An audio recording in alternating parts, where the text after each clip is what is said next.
We provide you the platform to turn your dreams into reality. Give wings to your aspirations with KR Mangalam University.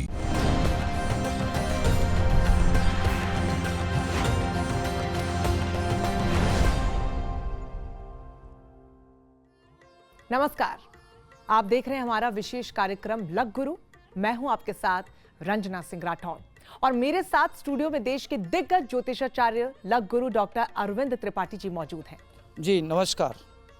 देखिए, हमारे जीवन में कदम कदम पर चुनौतियां आती हैं, हर मोड़ पर बाधाएं हमारी अग्नि परीक्षा लेती हैं, लेकिन ज्योतिष शास्त्र में हर समस्या का प्रामाणिक और शास्त्रीय समाधान है।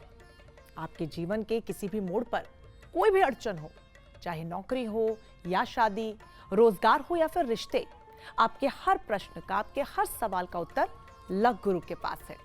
इसलिए देश भर से दर्शक हर रोज बड़ी संख्या में हमें अपनी जिंदगी से जुड़े सवाल भेज रहे हैं और लक गुरु ज्योतिष शास्त्र के अनुसार उनका समाधान भी प्रस्तुत कर रहे हैं। गुरुजी, प्रश्नों का सिलसिला शुरू किया जाए, लेकिन सबसे पहले मेरी पर्सनल क्यूरियोसिटी है, ये जानना मेरी जिज्ञासा है कि हर किसी के घर में कोई ना कोई पौधा होता है। जी। होम गार्डन और बालकनी से लेकर ड्राइंग रूम तक में लोग पौधे लगाते हैं। जी। मैं आपसे जानना चाहती हूँ कि वास्तु शास्त्र की दृष्टि से अगर देखा जाए तो घर के कौन से कोने में पौधा लगाना शुभ होता है और कौन सा पौधा लगाना शुभ होता है? रंजना, मैं आपको आज 3 ऐसे पौधों के बारे में बताऊंगा जिसको अगर घर में लगाया जाए तो घर में काफ़ी पॉजिटिव ऊर्जा रहती है, सुख सौभाग्य और समृद्धि में वृद्धि होती है, तो इससे घर में काफ़ी खुशहाली रहती है। तो आइए बात करते हैं सबसे पहले तुलसी के पौधे की। तुलसी के पौधे को बहुत पवित्र मानते हैं और धार्मिक दृष्टिकोण से बहुत महत्वपूर्ण मानते हैं।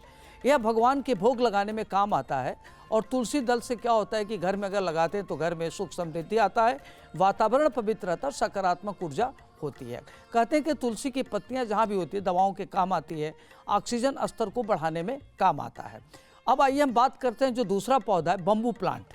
बम्बू प्लांट को वास्तुशास्त्र में बहुत अच्छा मानते हैं। अगर हम जिस घर में लगाते हैं वहाँ प्रसन्नता आती है, धन धान्य में वृद्धि होती है और सुख समृद्धि में वृद्धि होती है। इसको आप कहीं भी लगा सकते हैं, जैसे अपना ड्राइंग रूम है वहाँ लगा सकते हैं, यहाँ जब आपका ऑफिस है वहाँ लगा सकते हैं।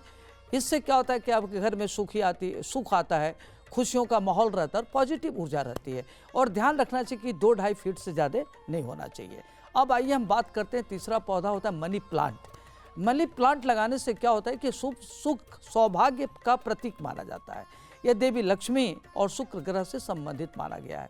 ध्यान रहे कि मनी प्लांट सीधे ज़मीन पर नहीं होना चाहिए, इसे बोतल में रख दीजिए या गमले में लगा दीजिए। और एक बात का और ध्यान रखना चाहिए कि जब ये झुकाव एक तरफ ना हो और जब ये भी ध्यान रखें अगर पत्ता सूख रहा हो तो निकाल देना चाहिए, नहीं तो वो आपके सुख समृद्धि में कमी लाता है। तो सूखे हुए पौधे को तुरंत निकाल दें। गुरुजी, आपने बहुत ही ज्यादा अच्छी जानकारी दी है और मैं भी इन तीनों पौधों को अपने घर में जरूर लगाऊंगी, क्योंकि तीनों, तुलसी जी तो हर कोई रखता है लेकिन बाकी पौधे नहीं थे। अब मैं आपसे ये भी जानना चाहूंगी कि इन पौधों को किस दिशा में और किस कोने में लगाया जाए, जो कि शुरुआत में भी मैंने पूछा था। लेकिन सबसे पहले न्यूज नेशन के परिवार के जो दर्शक हैं हमारे, उन्होंने कुछ प्रश्न पूछे हुए हैं और उनका समाधान आपसे जानेंगे। तो गुरुजी, पहला सवाल अमृता धोटे जी ने अमरावती से भेजा। जी नमस्ते गुरुजी, मेरा नाम अमृता किशोर धोटे, मेरी उम्र 36 वर्षीय है। मेरा एजुकेशन कंप्लीट हो गया। मेरा फर्स्ट शादी होके डिवोर्स हो गया, तो सेकंड शादी के योग है क्या और गवर्नमेंट जॉब के योग है क्या, आप चेक करके प्लीज़ मुझे बताइए। देखिए, जो इन्होंने सवाल भेजा है, इनका जन्म कुंभ लग्न का है। लग्न में राहु बैठा हुआ है, तो लग्न में राहु, तो इस तरह के लोग बड़े एनर्जेटिक होते हैं और बहुत ही मेहनती होते हैं। तृतीय भाव में इनका राहु और मंगल है। चतुर्थ भाव में वृष राशि का गुरु बैठा हुआ है। सप्तम भाव में चंद्रमा केतु है और सिंह राशि के एकादश भाव में बैठा हुआ है और धनु राशि का शुक्र है और शनि द्वादश भाव में, मकर राशि का सूर्य है। तो इस तरह के लोग देखा जाए तो इनका जो प्रश्न है कि शादी का योग कब है, वर्तमान समय में इनकी चंद्रमा की महादशा में बुध का अंतर चल रहा है, जो 5 अक्टूबर 2024 तक चलेगा और 5 मार्च 2026 तक है। वर्तमान में जो इनका समय है 21 जून 2025 से लेकर के 5 मार्च 26 तक का चंद्रमा में बुध में शनि का अंतर है, जो इनकी शादी के लिए बहुत ही अच्छा समय चल रहा है। इसमें इनकी दूसरी विवाह का योग है, जो दूसरा विवाह होगा इनकी मैरिड लाइफ अच्छी होगी और जीवन शानदार बीतेगा।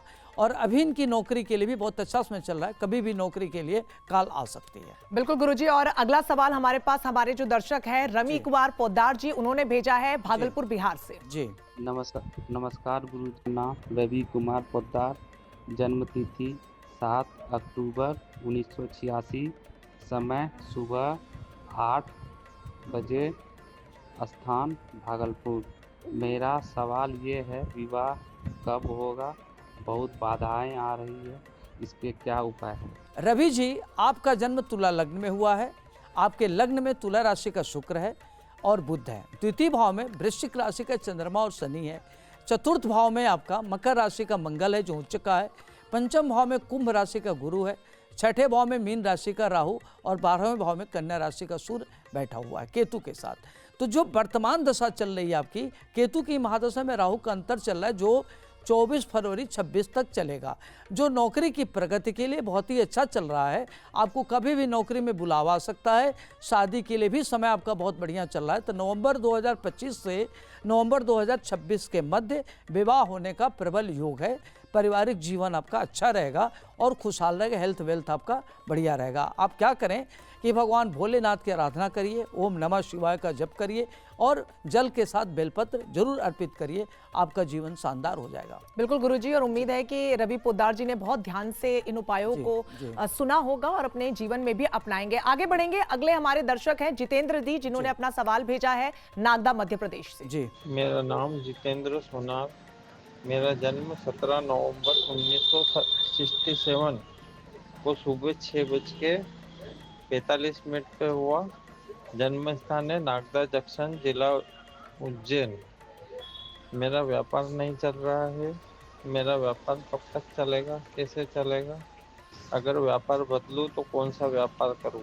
देखिए जितेंद्र जी, आपका जन्म तुला लग्न में हुआ है। लग्न में तुला राशि का केतु बैठा हुआ है, जो व्यक्ति बहुत विजनरी होता है और न्यूक्लियर लेवल पर सोचता है। द्वितीय भाव में वृश्चिक राशि का सूर्य है। तृतीय भाव में धनु राशि का मंगल है। छठे भाव में मीन राशि का शनि है। मेष राशि का राहु और चंद्रमा सप्तम भाव में है। सिंह राशि का गुरु एकादश भाव में और कन्या राशि का शुक्र नीच राशि का होकर के द्वादश भाव में बैठा है, जो व्यक्ति को बहुत खर्चीला बनाता है और व्यक्ति काफ़ी विजनरी होता है। वर्तमान समय में आपकी शनि की महादशा में शनि का अंतर चल रहा है जो 13 नवंबर 2026 तक चलेगा। तो यह कालखंड आपके लिए काफ़ी चुनौतीपूर्ण है, लेकिन समय अभी अच्छा होगा। वर्तमान में जो आप व्यापार कर रहे हैं उसी को जारी रखिए। आगे अभी आपका 3 अक्टूबर से लेकर के जो समय चलेगा बहुत ही शानदार होगा और इसमें आपकी प्रगति होगी और आप काफ़ी आगे बढ़ेंगे। आपको क्या करना है कि शनि की मंत्रों का जप करना है। ओम संग सनश्चराय नमः, इस मंत्र का जप करिए। सरसों के तेल का दीपक जलाइए और हनुमान जी की आराधना करिए, उनको चोला चढ़ाइए। आपके लिए अच्छा रहेगा, आपकी परेशानियां समाप्त होगी। चलिए आगे बढ़ेंगे गुरुजी। अगला सवाल बाजपुर उत्तराखंड से हमें भेजा है संजीव कुमार जी ने।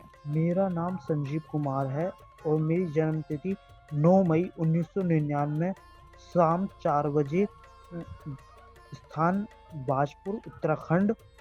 मैं यह पूछना चाहता हूँ कि मेरी नौकरी कब तक लगेगी और मैं ठीक कब तक होऊंगा? इनका जन्म कन्या लग्न का है। इनके द्वितीय भाव में तुला राशि का मंगल है और पंचम भाव में मकर राशि का केतु है।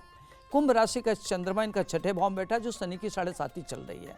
मीन राशि का गुरु सप्तम में बैठा हुआ है। मेष राशि का सूर्य और बुध विराजमान है और शनि अष्टम भाव में है। मिथुन राशि का शुक्र दशम भाव में और कर्क राशि का राहु इनका एकादशवें भाव में बैठा हुआ है, जो आर्थिक दृष्टिकोण से इनका बहुत अच्छा है।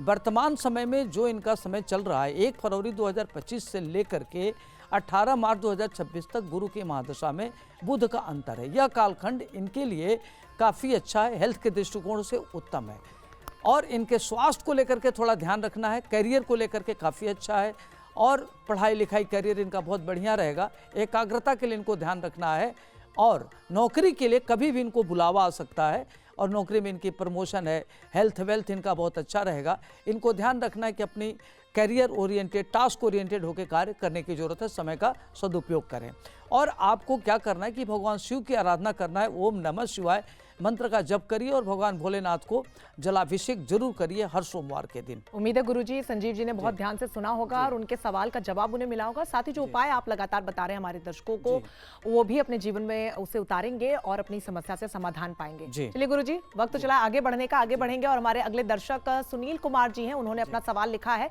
पठानकोट पंजाब से। गुरुजी नमस्कार, मेरा नाम सुनील कुमार है। मेरी जन्म तारीख है 17 दिसंबर 1986। जन्म का समय मेरा है शाम के 4:45 पर। मैं पठानकोट पंजाब से बोल रहा हूँ। मेरे जीवन में बहुत परेशानी चल रही है। कृपया आप ये बताएं कि ये परेशानी से मुझे छुटकारा कब तक मिलेगा।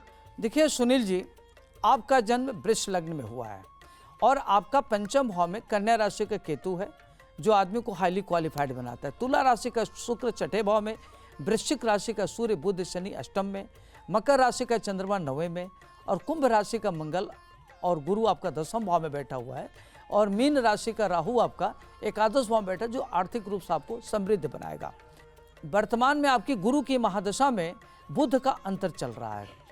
यह समय आपके लिए काफ़ी अच्छा है, जो 2 नवंबर 24 से लेकर के और 8 फरवरी 27 तक चलेगा। यह कालखंड आपके लिए काफ़ी उतार चढ़ाव का होगा, अनुकूल नहीं है। इसमें आपको हेल्थ को लेकर के अलर्ट रहना है, नौकरी को भी लेकर के अलर्ट रहना है और सफलता मिलेगी, लेकिन काफ़ी रुकावटों के साथ, विघ्न बाधाओं के साथ आपको चुनौतियां काफ़ी स्वीकार करनी पड़ेगी, चुनौतियों का सामना करना पड़ेगा। आपको क्या करना है कि हनुमान जी की आराधना करिए और मंगलवार व्रत रहिए और हंग हनुमते रुद्रात्मकाय हुम फट इस मंत्र का जप करिए, ताकि जो प्रतिकूल ग्रह आपके लिए अनुकूल फल दे और आपकी परेशानियां दूर हों। गुरुजी, अगले सवाल हमें जो भेजा है शिवांश प्रताप सिंह ने भेजा है कटनी मध्य प्रदेश से। नमस्कार गुरुजी, मेरा नाम शिवांश प्रताप सिंह है। मैं उत्तर प्रदेश के बस्ती जिले का निवासी हूँ। मेरा जन्म मध्य प्रदेश के कटनी जिले में हुआ है। समय 11:10, तिथि 27 दिसंबर 2007, दिन बृहस्पतिवार। मेरा प्रश्न यह है गुरुजी, मैं अपनी लाइफ में सक्सेस नहीं हो पा रहा हूँ। मैंने 10वीं का रिटर्न एग्ज़ाम दिया, वो अभी देने जा रहा हूँ। क्या मैं उसमें सक्सेस हो पाऊँगा या नहीं? मैं अपनी लाइफ में सक्सेस उसमें भी हो पाऊँगा कि नहीं? इनका जो जन्म है शिवांश का कुंभ लग्न का है। लग्न में इनका राहु है, पंचम भाव में मिथुन राशि का बैठा हुआ, कर्क राशि का चंद्रमा छठे भाव में होकर बैठा हुआ, सप्तम भाव में सिंह राशि का केतु शनि के साथ विराजमान है और 10वें भाव में वृश्चिक राशि का शुक्र है एवं धनु राशि का सूर्य बुध इनका एकादश भाव में विराजमान है। और वर्तमान में जो इनका समय चल रहा है वह 26 अगस्त 23 से लेकर के 25 दिसंबर 2026 तक शुक्र की महादशा में शुक्र का अंतर चल रहा है। तो जब भी किसी महादशा में उसका अंतर चलता है तो थोड़ा सा उतार चढ़ाव होता है, कई तरह की दिक्कतें आती हैं। तभी जो वर्तमान में समय आपका 3 अगस्त 25 से लेकर के और 3 अगस्त 27 तक का जो कालखंड है बहुत ही अच्छा है। इसमें जो भी आप कार्य करेंगे आपके अनुकूल परिणाम आएंगे। एजुकेशन के दृष्टिकोण से ठीक है, करियर आपका बढ़िया होगा, तो पढ़ाई लिखाई करियर के लिए ध्यान रखिए। दूसरी बात का ध्यान रखना है कि शुक्र की महादशा लग्जरी की तरफ ले जाता है और अभी विद्यार्थी जीवन है आपका, तो पढ़ाई लिखाई में ध्यान दें, लग्जरी में ज़्यादा ध्यान न दें। एकाग्रता का ध्यान रखिए और एकाग्रता के लिए आप क्या करिए कि चंद्रमा के मंत्रों का जप करिए, भगवान शिव की आराधना करिए, सफ़ेद वस्तु जैसे आटा है, चावल है, दही है, दूध है, दान करिए, ताकि आपकी एकाग्रता बढ़े और पढ़ाई लिखाई में मन लगे और आप अपने टारगेट को प्राप्त कर सकें। बिल्कुल गुरुजी, और अभी भी आपने जिक्र किया शुक्र की महादशा का। अगर आप दर्शकों को समझा पाए कि शुक्र की महादशा होती क्या है और इससे क्या जीवन में फर्क पड़ता है। जी देखिए रंजना, शुक्र जो ग्रह होता है लग्जरी के लिए, सुख समृद्धि के लिए, वैभव के लिए होता है। तो इसमें अगर विद्यार्थी सुख समृद्धि के चक्कर में पड़ेगा तो उसकी पढ़ाई लिखाई बाधित होगी, एकाग्रता का अभाव होगा। तो इसलिए विद्यार्थी जीवन में व्यक्ति को त्याग का जीवन होता है, मेहनत करके पढ़ें, लग्जरी के तरफ न जाए। जी बिल्कुल, और चलिए अब आगे बढ़ेंगे और अपना अगला सवाल हम गुरुजी ले लेते हैं, जो कि अभिषेक शर्मा जी ने भेजा है पटना बिहार से। जी नमस्कार गुरुजी, मेरा नाम अभिषेक शर्मा है। मेरा जन्म 26 जुलाई 1996 में हुआ है, 1:57 पे सवेरे, और मैं पटना बिहार का रहने वाला हूँ। मेरा प्रश्न यह है कि मेरा विवाह कब होगा और नौकरी कब मिलेगी? इनका जन्म वृष लग्न का है। लग्न में इनका वृष राशि का शुक्र है, तो ऐसे जातक देखने में सुंदर होते, स्मार्ट होते, गुड लुकिंग होते हैं। द्वितीय भाव में मंगल है, जो व्यक्ति को बहुत कटु बोलने के लिए प्रेरित करता है। तृतीय भाव में कर्क राशि का सूर्य है, कन्या राशि का राहु पंचम में, वृश्चिक राशि का चंद्रमा सप्तम में और मीन राशि का शनि और केतु एकादश भाव में विराजमान है। ऐसे लोग बड़े धनवान होते हैं, सुख समृद्धि से युक्त होते हैं। वर्तमान में जो इनका समय चल रहा है 22 अप्रैल 2025 से लेकर के 6 दिसंबर 2026 तक बुध की महादशा में गुरु में सूर्य चल रहा है, जो इनके विवाह और नौकरी के लिए बहुत ही उत्तम समय चल रहा है। कैरियर इसमें इनका बहुत अच्छा होगा और कभी भी इनकी नौकरी के लिए काल आ सकती है, साक्षात्कार के लिए बुलावा आ सकता है। तो यह कालखंड इनके लिए काफ़ी अच्छा। इनको क्या करना है कि सूर्य की आराधना करनी है, ओम घृण सूर्यान में इस मंत्र का जप करना है। दूसरी बात का ध्यान रखना है कि जब भी आप प्रातः काल उठे तो अपने माता पिता का चरण स्पर्श जरूर करें, जिससे आपकी एकाग्रता बढ़ेगी, आपका यश बढ़ेगा। तो इस बात का जरूर ध्यान रखें। गुरुजी ने जो उपाय बताया आप कीजिएगा, और आपकी जो शादी को लेकर परेशानी है और करियर को लेकर जो समस्या है उसका समाधान संभवतः आपको इन उपायों से जरूर मिलेगा। आगे बढ़ेंगे और हमारे अगली दर्शक जो हैं अदिति पांडे जी कानपुर से, उन्होंने अपना अगला सवाल भेजा। गुरुजी नमस्कार, मेरा नाम अदिति पांडे है। मेरा जन्म 23 जून 2002 को हुआ और मेरे जन्म का समय 1:10 करीब रात्रि में रहा होगा। मेरा जन्म स्थान कानपुर है। मैं बस आपसे ये पूछना चाहती हूँ कि शिक्षा और करियर मेरा आगे कैसा रहेगा। अदिति, जो आपका जन्म है वह 23 जून 2002 का है, 1:10 पर हुआ है कानपुर में। तो आपका जो करियर और शिक्षा के दृष्टिकोण से देखा जाए तो आपका जन्म मीन लग्न का है और आपके तीसरे भाव में वृष राशि का राहु है। ऐसे लोग बड़े एनर्जेटिक होते हैं, मेहनती होते हैं। बुध और शनि आपका बैठा हुआ है। चतुर्थ भाव में मिथुन राशि का सूर्य, मंगल गुरु है जो प्रशासनिक सेवा में ले जाता है। पंचम भाव में कर्क राशि का शुक्र है जो आदमी को बहुत बुद्धिमान और इंटेलिजेंट बनाता है। नवम भाव में वृश्चिक राशि का चंद्रमा जो व्यक्ति को बहुत इमोशनल बनाता है। ऐसे बच्चे अटेंशन सीकर होते हैं, इमोशनल सीकर होते हैं। तो आपको ध्यान रखना है कि इमोशनली कहीं प्लाट ना हो, आपको कॉन्सेंट्रेट होकर पढ़ना है। और आपकी बुध की महादशा चल रहा है जो 26 मार्च 26 से लेकर के 4 दिसंबर 27 तक चलेगा। तो आपकी बुध में शनि का अंतर चल रहा है जो आपकी कैरियर और शिक्षा के दृष्टिकोण से आपका समय बहुत अच्छा है।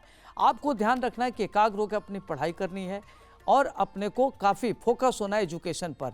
टास्क टारगेट ओरिएंटेड होकर कार्य करिए और एकाग्रता के लिए जो कि बहुत अभाव है एकाग्रता का, उसके लिए आप मोती धारण कर सकते हैं कनिष्ठिका अंगुली में, और सफ़ेद वस्तु दान के जैसे आटा है, चावल है, दूध है, ये दान करना चाहिए सोमवार के दिन। तो सेहत के लिए अच्छा रहेगा, एकाग्रता के लिए ठीक रहेगा। तो आपकी पढ़ाई लिखाई करियर के दृष्टिकोण से समय आपका बहुत अच्छा चल रहा है। तो अदिति ने अपना जवाब उम्मीद है कि यहाँ से पा लिया होगा। अपनी शिक्षा को लेकर, करियर को लेकर चिंतित थी। तो गुरुजी, कार्यक्रम में बहुत कम समय इस वक्त बचा है। मैं आपसे अनुरोध करूंगी कि कार्यक्रम के आरंभ में आपने जिन 3 शुभ पौधों का जिक्र किया था उन्हें लगाने को लेकर वास्तु शास्त्र के नियम क्या कहते हैं, ये आप हमारे दर्शकों को बताइए। जी देखिए, ये जो वास्तु शास्त्र के अनुसार ये जो हमने पौधों के बारे में बताया ये बहुत ही आम है। और जैसे तुलसी का पौधा है, अगर तुलसी का पौधा आप रखते हैं घर के जैसे सामने, तो वहाँ क्या होता है कि ध्यान रखना चाहिए कि जूता नहीं चढ़ना चाहिए, चप्पल नहीं रखना चाहिए, पवित्रता का ध्यान रखना चाहिए। और तुलसी का पौधा लगाते समय ध्यान रखना चाहिए कि हमेशा पूर्व उत्तर या पूर्वोत्तर दिशा में ही लगावें, इससे आपके घर में पॉजिटिव ऊर्जा आती है। तो मनी प्लांट को घर के गलियारे में लगाना चाहिए जो शुभ माना जाता है। और जो बम्बू प्लांट है उसको ध्यान रखना चाहिए कि दक्षिण पूर्व दिशा में लगावें, जो आपकी वास्तु के दृष्टिकोण से लिए काफ़ी अच्छा रहेगा। बम्बू प्लांट के नीचे ध्यान रखना चाहिए कि दक्षिण पश्चिम दिशा में नहीं लगाना चाहिए। तो इन सब छोटे छोटे बातों को ध्यान रखने से घर में खुशियों का माहौल रहता है। और एक बात को और ध्यान रखना चाहिए रंजना, कि तुलसी का जहाँ पौधा होता है वहाँ झाड़ू नहीं लगाना चाहिए, चप्पल नहीं ले जाना चाहिए। और सायंकाल दीपक जरूर जलाना चाहिए, चाहे घी का जलाइए चाहे सरसों के तेल का दीपक जलाइए, इससे आपके घर में लक्ष्मी निवास करती हैं। जी बिल्कुल गुरुजी, और आपने बहुत ही विस्तार से अच्छे से बताया, क्योंकि देखिए जो पौधे होते हैं न सिर्फ सुख समृद्धि आपके घर में लेकर आते हैं बल्कि पॉजिटिविटी भी आती है, एक फ्रेश एयर भी आपके घरों में आ जाती है। तो इन पौधों को कम से कम आप जरूर अपने घरों पर रखिएगा। तो आज के कार्यक्रम में इतना ही। आप भी लग गुरु से सवाल पूछ सकते हैं। आपको बस इतना करना है कि अपना नाम भेजना है, जन्मतिथि, जन्म का स्थान और समय के साथ। प्रश्न के साथ आपको अपना ऑडियो क्लिप बनाना है और हमें ये जो दिया गया नंबर है 9355010002 पे हमें व्हाट्सएप कर देना है और लग गुरु आपकी हर समस्या का समाधान आपको बताएंगे।